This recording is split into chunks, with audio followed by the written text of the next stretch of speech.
पाकिस्तान की सड़कों पर एक नाम सबसे ज्यादा गूंजता है, टोयोटा। लेकिन कभी सोचा है कि ये सिर्फ एक कार ब्रांड से बढ़कर कैसे बन गया? आइए आज जरा तफसील से जानते हैं कि टोयोटा इस वक्त क्या पेश कर रहा है, 2026 में क्या कुछ बदल सकता है और इसकी कामयाबी के पीछे असल राज क्या है। 9.5 करोड़ रुपए। नहीं, ये कोई लॉटरी का इनाम नहीं है, बल्कि पाकिस्तान में सिर्फ एक गाड़ी की कीमत है। जी हां, ये है top of the line Toyota land cruiser की कीमत। और यही एक नंबर काफी है ये समझने के लिए कि टोयोटा की मार्केट में पहुंच कहां तक है। तो पाकिस्तान में टोयोटा का असर असल में है कितना बड़ा? देखें, ये सिर्फ एक कार कंपनी नहीं है, बल्कि हमारे ऑटो कल्चर का एक बहुत ही अहम हिस्सा बन चुकी है।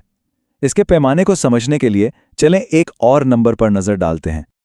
16,304 ये पाक व्हील्स पर बिकने के लिए मौजूद इस्तेमाल शुदा टोयोटा गाड़ियों की तादाद है। और ये तो सिर्फ एक प्लेटफॉर्म की बात है। इससे अंदाजा लगाएं कि मुल्क भर में कितनी टोयोटा गाड़ियां सड़कों पर होंगी और उनकी तारीख कितनी गहरी है। अच्छा, तो अब आते हैं नई गाड़ियों पर। फर्ज करें आज कोई नई टोयोटा लेने जाए तो उसके पास क्या ऑप्शंस हैं? इस वक्त मार्केट में 9 मुख्तलिफ मॉडल्स मौजूद हैं।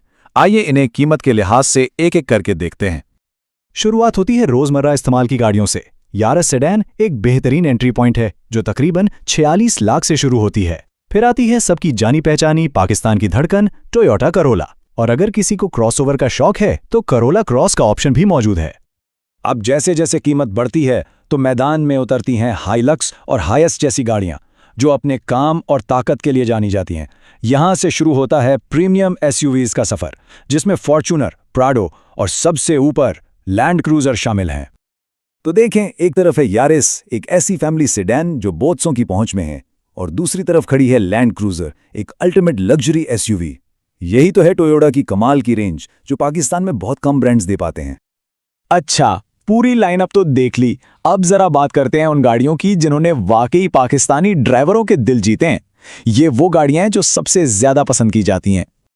तो सबसे मशहूर मॉडल्स कौन से हैं? लैंड क्रूजर और प्राडो तो अपने स्टेटस की वजह से लिस्ट में सबसे ऊपर हैं। करोला अपनी भरोसेमंदी की वजह से एक लेजेंड है। हाइलक्स अपनी मजबूती की अलामत है। और हाँ, विट्स भले ही अब नई नहीं आती, लेकिन इस्तेमालशुदा गाड़ियों की मार्केट में आज भी उसका राज है। और ये सिर्फ बातें नहीं हैं, लोग वाकई इन गाड़ियों से जुड़ जाते हैं। करोला के लिए एक हालिया तबसरा देखें। मुजफ्फर सोहेल साहब का ये कहना कि वो अपनी करोला को अब भी याद करते हैं, ये बताता है कि लोगों का इन गाड़ियों से कैसा जज्बाती लगाव है। ये सिर्फ एक मशीन नहीं रहती, बल्कि खानदान का हिस्सा बन जाती है। नई गाड़ियां तो एक तरफ, टोयोटा की असल ताकत शायद उसकी इस्तेमालशुदा गाड़ियों की मार्केट में है। यहां वो मॉडल्स भी जिंदा हैं जो कंपनी बनाना छोड़ चुकी है, और यही चीज टोयोटा की मिरास को लाजवाल बनाती है।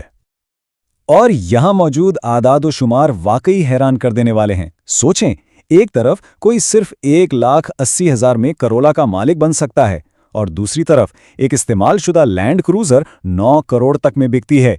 ये है इस ब्रांड की वर्सेटैलिटी। तो ये थी टोयोटा की आज तक की कहानी। लेकिन सबसे बड़ा सवाल तो ये है कि आगे क्या होने वाला है। आइए जरा मुस्तकबिल पर एक नजर डालते हैं।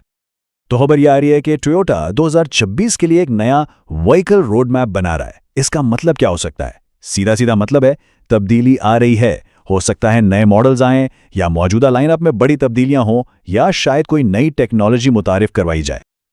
तो बात यह है कि टोयोटा ने सालों तक पाकिस्तानी मार्केट पर राज किया है, लेकिन अब जब मुकाबला बढ़ रहा है और टेक्नोलॉजी बदल रही है, बड़ा सवाल यह है कि क्या टोयोटा अपनी ये बादशाहत कायम रख पाएगा? सबकी नजरें 2026 पे टिकी हैं। देखते हैं टोयोटा का अगला कदम क्या होता है।